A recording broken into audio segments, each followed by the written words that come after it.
Party మారేవారు ఉంటారు కదా. Right sir.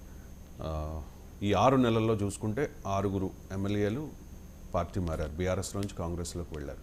ఎందుకు ఇలా గ్యాప్ ఇస్తూ ఒక్కొక్కరిని చేర్చుకుంటూ ఈ చేరికల విషయంలో కాంగ్రెస్ పార్టీ వ్యూహం ఏంటి? వ్యూహం ఏంటి, 26 నెంబర్ రావాలి, 39 మంది బీఆర్ఎస్ ఎమ్మెల్యేలు. సో యాంటీ డిఫెక్షన్ లాగా ఒక వక్రీకరణ ఇంటర్ప్రిటేషన్ ఏం జరుగుతుంది భారతదేశంలో, ఇక్కడే కాదు, కేంద్రంలో బీజేపీ చేసింది, తర్వాత బీఆర్ఎస్ చేసింది, అన్ని పార్టీలు చేసిన వ్యవహారం ఇది. ఆ ఎల్పీ విలీనం అనే లెజిస్లేచర్ పార్టీ విలీనం అనే ఒక రాంగ్ డిస్టార్టెడ్ ఇంటర్ప్రిటేషన్ చేస్తున్నారు. సో ఆ ఇంటర్ప్రిటేషన్లో భాగంగా ఇప్పుడు 2/3 అంటే 26 మందికి కావాలి.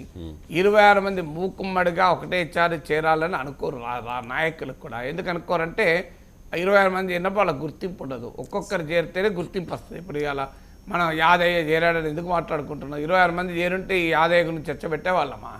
సో చేవెళ్ళ ఎమ్మెల్యే యాదయ్య చేరాడు, సో ఇట్లా ఒక్కొక్క ఎమ్మెల్యే సంజయ్ చేరాడు, జగిత్యాల ఎమ్మెల్యేని మనం ఒకరోజు చర్చ పెట్టుకున్నాం. అందువల్ల చేరే నాయకులు కూడా తమకు రాజకీయ గుర్తింపు కోసం గుంపుగా చేరరు, ఒక్కొక్కరుగా చేరుతారు. ఒకటి. రెండవది, గుంపుగా చేరితే ఒక్కరోజు మిస్ అవుతుంది. మీరు రోజు ఒకసారి వచ్చారనుకోండి, 2 రోజులకు ఇది నెల రోజులు 2 నెలల దాకా చర్చ జరుగుతుంది. అంటే ఒక బీఆర్ఎస్ అనేది కంటిన్యూగా బ్లీడింగ్ అవుతుంది, ఇది పొలిటికల్గా బ్లీడింగ్ అవుతుంది అనేటువంటి పరిస్థితి ఇది బలహీనపడుతోంది, ఇక ఇది అనీమిక్గా మారిపోతుంది సో అనేటువంటి అభిప్రాయం ప్రజలకు కలుగుతుంది.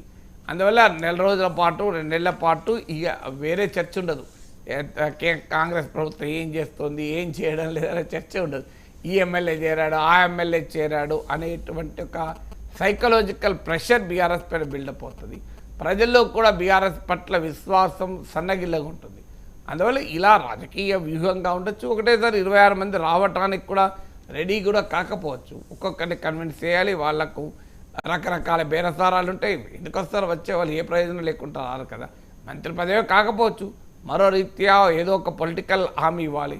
వచ్చే వాళ్ళకి రేపు కనీసం నెక్స్ట్ అసెంబ్లీ ఎలక్షన్స్లో వాళ్ళ టికెట్లు ఇస్తామన్న విశ్వాసం అన్న ఇవ్వాలి.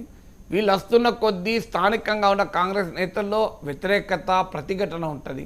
అది కొన్ని చోట్ల ఎక్కువ ఉండొచ్చు, కొన్ని చోట్ల తక్కువ ఉండొచ్చు. ఇప్పుడు సంజయ్ చేరినప్పుడు మీకు జీవన్ రెడ్డి తిరుగుబాటు చూసాం. ఒక 2 రోజులు అది టీ కప్పులో తుఫాన్ లాగా కాంగ్రెస్ పార్టీని ఇబ్బంది పెట్టింది. ఆయన సీనియర్లు వెళ్ళి మాట్లాడారు, రేవంత్ రెడ్డి కూడా కొంత సమన్వయ లోపం జరిగిందని చెప్పారు.